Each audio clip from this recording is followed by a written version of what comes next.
Hi friends, स्वागत आहे तुमचं आजच्या एका नवीन रेसिपीमध्ये। तर आज आपण बघणार आहोत सगळ्यांनाच म्हणजेच अगदी लहान मुलांपासून ते मोठ्यांपर्यंत आवडणारी रेसिपी म्हणजेच पावभाजी। चला तर मग रेसिपीकडे वळूया। तर मी इथे घेतलेला आहे 4 बटाटे मीडियम साइजचे, 1 गाजर, 3 टोमॅटो आणि 2 मीडियम आकाराचे शिमला मिर्च। आणि इथे मी घेतलेले आहे थोडंसं फ्लावर। तुम्हाला जर आवडत असेल तर तुम्ही जास्त टाका किंवा कमी घेतला तरी चालेल। हा पाहिलं तर 1 वाटी फ्लावर असेल। तर फ्लावरमध्ये अळ्या वगैरे असतात आणि त्याचा थोडासा वास पण येतो, त्याच्यामुळे आपण एक बाउलमध्ये पाणी घेऊ आणि त्याच्यामध्ये हे जे फ्लावर आहे ते टाकू आणि याला आपण थोडंसं असं गरम पाण्यातून जसं आपण काढतो त्याप्रमाणे आपण याला गॅसवरून हे करून घेऊ। जोपर्यंत हे फ्लावर उकळतंय आपलं पाण्यामध्ये तोपर्यंत आपण हे सगळ्या भाज्या कट करून घेऊ आणि मी कट करताना सुद्धा तुमच्याशी बोलते। तर इथे मी हे बघा, इथे फ्लावर मी उकळायला ठेवून दिलेली आहे। आता आपण तोपर्यंत भाज्या कट करून घेऊ। आपले फ्लावर उकळते तोपर्यंत मी आता इथे बटाटे सोलून घेते आणि सगळ्या भाज्या वगैरे सुद्धा कट करून घेते। तर इथे मी बटाटे सोलून घेते। कोणी कोणी थोडे मोठे असे अख्खे टाकून उकडून घेते आणि नंतर सुद्धा कट करतं। तर आपण पहिले हे बटाटे सोलून घेऊ आणि मग सगळं एकदमच शिजायला टाकू, कारण आपण टोमॅटो सुद्धा कुकरलाच लावणार आहे। कोणाकोणाला टोमॅटो अख्खे सुद्धा आवडतात, म्हणजे जेव्हा कांदा वगैरे आपण फ्राय करतो तर त्यावेळी सुद्धा कोणी टोमॅटो टाकते। टोमॅटो आणि प्लस वाटाणे किंवा हे टाकतात, त्याच्यामुळे तेव्हा टाकलं तरीही चालते, पण मी सगळं कुकरमध्ये टाकणार आहे। तर पावभाजी ही अशी गोष्ट आहे की अगदी लहान मुलांना सुद्धा आवडते, लहान मुलं सुद्धा आवडीने खातात आणि आपल्याला सगळ्यांना मोठ्यांना सुद्धा खूप आवडते। त्याच्यामुळे आणि पावभाजी अशी आहे की एकदम झटपट बनते, म्हणजेच त्याला पोळी किंवा काही बनवावं लागत नाही। ज्यांना आवडत नाही ब्रेड ते खातात, पण जे मोस्टली सगळे पाव सोबतच खातात आणि त्याच्यासोबतच खूप छान लागते।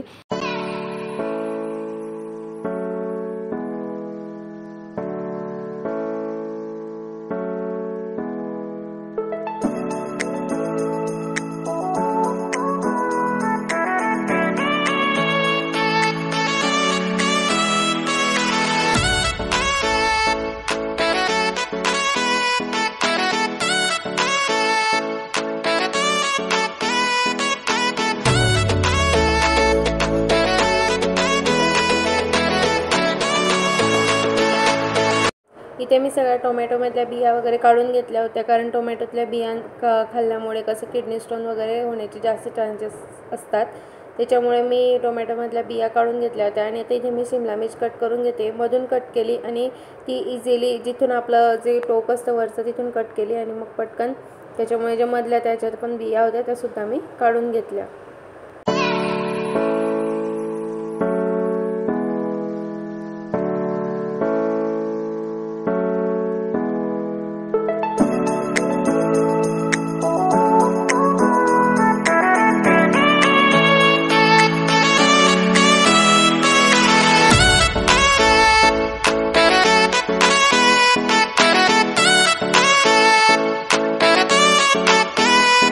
तर आता इथे आपलं फ्लावर जे आहे ते पूर्ण उकळून झालेलं आहे पाण्यातून। आता आपण गॅस बंद करू आणि नंतर मग आपण याला कुकरमध्ये टाकून घेऊ।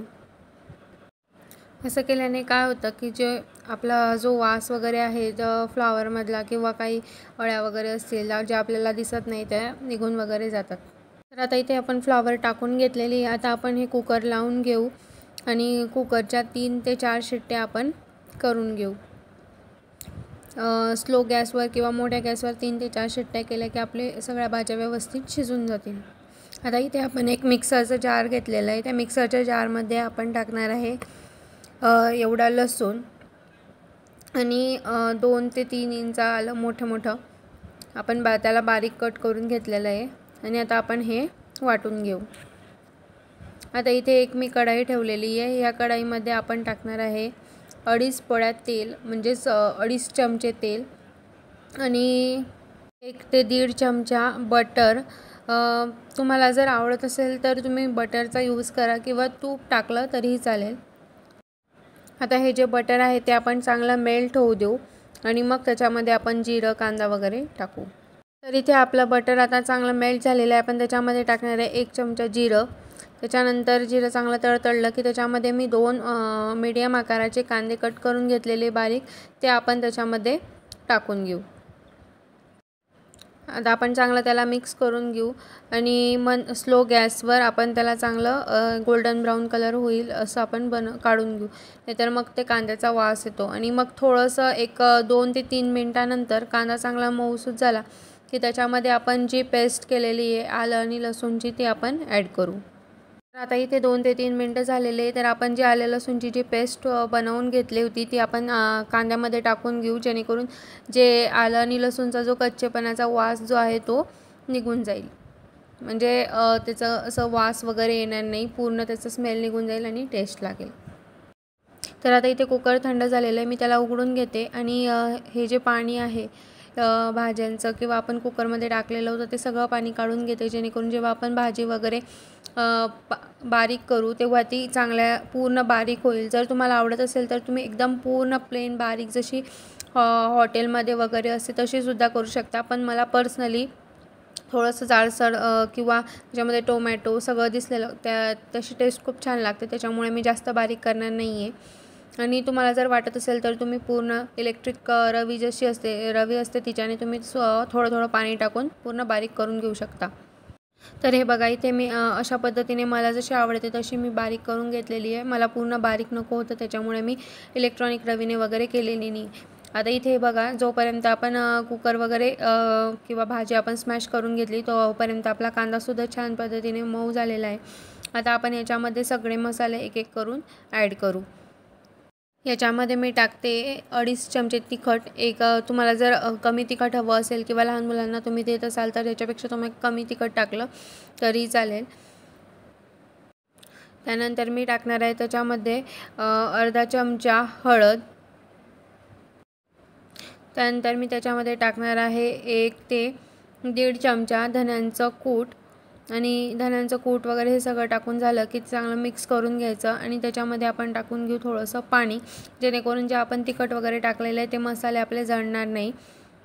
आणि ह्या स्टेजला आपण जर असं छान मिक्स करून घेतलं आणि थोडंसं उकळू दिलं तर आपल्या पावभाजीला खूप छानशी लाल लाल तेल किंवा तिखट जे आपलं असतं त्याचा कलर खूप छान येतो।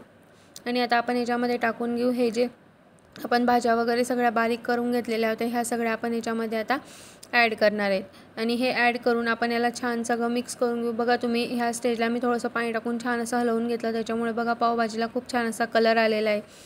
हे सगळं भाजी वगैरे मिक्स करून झालं की त्याच्यामध्ये मी टाकणार आहे 2 ते 2.5 चमचे पावभाजी मसाला। मी इथे सुहाना पावभाजी मसाला यूज केला आहे, तुम्ही कुठल्याही कंपनीचा पावभाजी मसाला यूज करू शकता, एव्हरेस्ट, सुहाना, जो तुम्हाला आवडत असेल तो तुम्ही इथे टाका। तुम्ही जर तिखटाच्या ऐवजी पावभाजी मसालासुद्धा जास्त ॲड केला तरी चालेल, आणि मी इथे ॲड करते चवीनुसार मीठ। आणि आता हे पावभाजी मसाला आणि मीठ आपण जे टाकलं आहे तर आता आपण परत एकदा याला छान असं मिक्स करून घेऊ। जेवढं तुम्ही छान मिक्स कराल आणि ह्या स्टेजला तुम्ही जर थोडंसं कमी पाणी टाकलेलं असेल तर तुम्ही जे आपलं स्मॅशर असतं त्याने सुद्धा ह्या स्टेजला डायरेक्टली कढईमध्ये सुद्धा तुम्ही स्मॅश करू शकता। तर मला जास्त घट्ट पावभाजी बनवायची नव्हती, त्याच्यामुळे मी याच्यामध्ये थोडंसं पाणी ॲड केलं, जे आपलं भाज्यांचं शिल्लक होतं त्यातलं मी थोडंसं पाणी ॲड केलेलं होतं। आणि आता याच्यामध्ये मी थोडंसं पाणी ॲड करून आपली भाजी शिजू दिली। बघा तुम्ही किती छान शिजली आपली भाजी, आणि जशी जशी थंड होते तशी भाजीला असा घट्टसरपणा येतो। आता इथे आपली भाजी ऑलमोस्ट शिजलेली आहे। आता आपण याच्यामध्ये ॲड करू तर थोडीशी बारीक कापलेली कोथिंबीर।